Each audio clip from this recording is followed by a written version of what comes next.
ఈ రోజు ఈనాడు దినపత్రిక చూసినట్లయితే మనకు ముందుగా కనిపిస్తున్నటువంటి హెడ్లైన్ ఇక్కడ చూడొచ్చు మనం. మూసి అభివృద్ధి ఆగదు, ఆ నది పేరు పిల్లలకు పెట్టుకునేలా ప్రక్షాళన చేస్తాం. కాళేశ్వరంపై 1,00,000 కోట్లు కుమ్మరించారు. మూసి నిర్వాసితులకు 10,000 కోట్లు ఇవ్వడానికి సహకరించారా? కేటీఆర్, హరీష్, ఈటల వారం రోజుల పాటు ఆ నది పరివాహకంలో ఉంటే జనం బాధలు తెలుస్తాయి. సీఎం రేవంత్ రెడ్డి ధ్వజం. 1635 మందికి ఉద్యోగ నియామక పత్రాల అందజేత. ఎవరు ఎన్ని అడ్డంకులు సృష్టించినా మూసి అభివృద్ధి ఆగదని సీఎం రేవంత్ రెడ్డి స్పష్టం చేశారు. మీ చేతుల మీదుగానే మూసి రివర్ ఫ్రంట్ డెవలప్మెంట్ జరగబోతుందని యువ ఇంజనీర్లను ఉద్దేశించి చెప్పారు. ప్రజాప్రభుత్వం ఏర్పడ్డాక 90 రోజుల్లోనే 31,000 మందికి ఉద్యోగ నియామక పత్రాలు ఇచ్చామని, తెలంగాణ భవిష్యత్తులో యువ ఇంజనీర్లదే కీలకమైన బాధ్యత అని అన్నారు. అక్టోబర్ 9న 11,063 మందికి ఉపాధ్యాయ నియామక పత్రాలు అందించబోతున్నామని, ఇది తమ చిత్తశుద్ధి అని చెప్పారు. టీజీపీఎస్సీ పరీక్షలో మెరిట్ సాధించిన జాస్మిన్ కి వ్యవసాయ అధికారినిగా నియామక పత్రాన్ని అందిస్తున్న సీఎం రేవంత్ రెడ్డి. ప్రధాన కార్యదర్శి శాంతికుమారి, చిత్రంలో మంత్రులు పొన్నం ప్రభాకర్, పొంగులేటి శ్రీనివాసరెడ్డి, తుమ్మల నాగేశ్వరరావు, సీతక్క, వెంకటరెడ్డి, కొండ సురేఖ ఉన్నారు. మీ వ్యాఖ్యలు వాస్తవ విరుద్ధం. రుణమాఫీని అమలు చేశాం. త్వరలో 2 లక్షలు దాటిన వారికి కూడా. ప్రధాని మోదీకి సీఎం రేవంత్ లేఖ.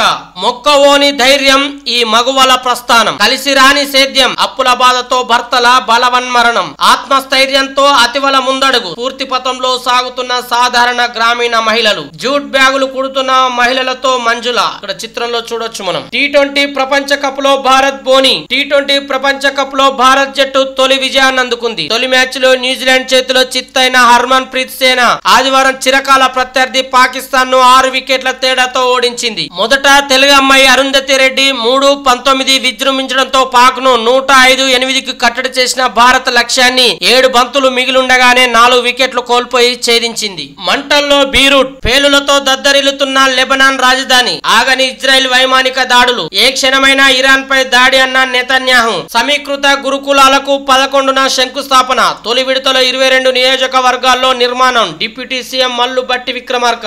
2,560 మంది విద్యార్థులు, 120 మంది టీచర్లు. ఎస్సీ, ఎస్టీ, బీసీ, మైనారిటీ పాఠశాలలకు వేర్వేరు బ్లాకులు. వాతావరణ అనుకూలంగా భవనాల నిర్మాణం. సాంస్కృతిక విద్యా కార్యక్రమాలకు ప్రత్యేకంగా ఆడిటోరియం. సమీకృత గురుకులాల ప్రత్యేకతలు. ప్రభుత్వం నిర్మించనున్న యంగ్ ఇండియా సమీకృత గురుకులాల్లో ఒక్కో దాంట్లో 2,560 మంది విద్యార్థులు 5వ తరగతి నుంచి ఇంటర్మీడియట్ వరకు చదువుకోనున్నారు. ఎస్సీ, ఎస్టీ, బీసీ, మైనారిటీ గురుకుల సొసైటీలకు చెందిన 4 పాఠశాలలు ఈ భవనంలో ఉంటాయి. ఒక్కో పాఠశాలలో 640 మంది విద్యార్థుల చొప్పున ఉంటారు. ఈ పాఠశాలలకు వేర్వేరు బ్లాకులు ఉంటాయి. ప్రతి పాఠశాలలో 30 మంది చొప్పున 120 మంది టీచర్లు పనిచేస్తారు. సమీకృత గురుకులానికి పరిపాలన భవనం ప్రత్యేకంగా ఉంటుంది. లైబ్రరీలో 5,000 పుస్తకాలు, కంప్యూటర్ కేంద్రంలో 60 కంప్యూటర్లు ఉంటాయి. ఈ రోజు కూష్మాండ దేవిగా జోగులాంబ. దేవి శరణ్ నవరాత్రి ఉత్సవాల్లో భాగంగా ఆదివారం జోగులాంబ అమ్మవారు కూష్మాండ దేవి అలంకరణలో భక్తులకు దర్శనమిచ్చారు. ఈ సందర్భంగా చండీ హోమం, సహస్రనామార్చన, కుంకుమార్చన నిర్వహించారు. పెద్ద సంఖ్యలో భక్తులు తరలివచ్చి అమ్మవారిని దర్శించుకున్నారు. ఛత్తీస్గఢ్ సరిహద్దులకు గ్రేహౌండ్స్. నిరంతర కుంబింగ్ కు ప్రణాళిక.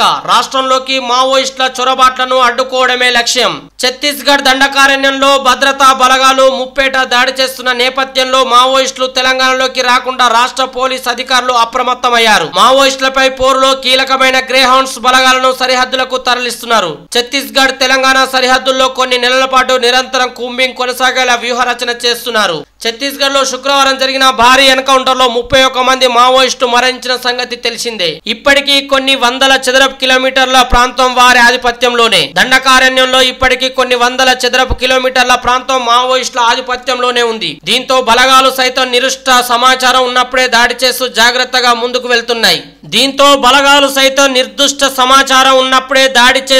జాగ్రత్తగా ముందుకు వెళ్తున్నాయి. ఈ క్రమంలో ఈ ఏడాది ఇప్పటి వరకు దాదాపు 200 మంది మావోయిస్టులు భద్రతా బలగాల చేతుల్లో చనిపోగా మరో 500 మంది వరకు అరెస్టు కావడమో లొంగిపోవడమో జరిగింది. దండకారణ్యంలో ఇలా ఒత్తిడి పెరగడంతో ప్రాణాలు కాపాడుకునేందుకు మావోయిస్టులు తెలంగాణలోకి రావచ్చని ఇక్కడి అధికారులు భావిస్తున్నారు. మావోయిస్టు అగ్రనాయకత్వానికి ఇక్కడి భౌగోళిక పరిస్థితులపై అవగాహన ఉండడం ఇందుకు ప్రధాన కారణం అని కూడా చెప్పొచ్చు.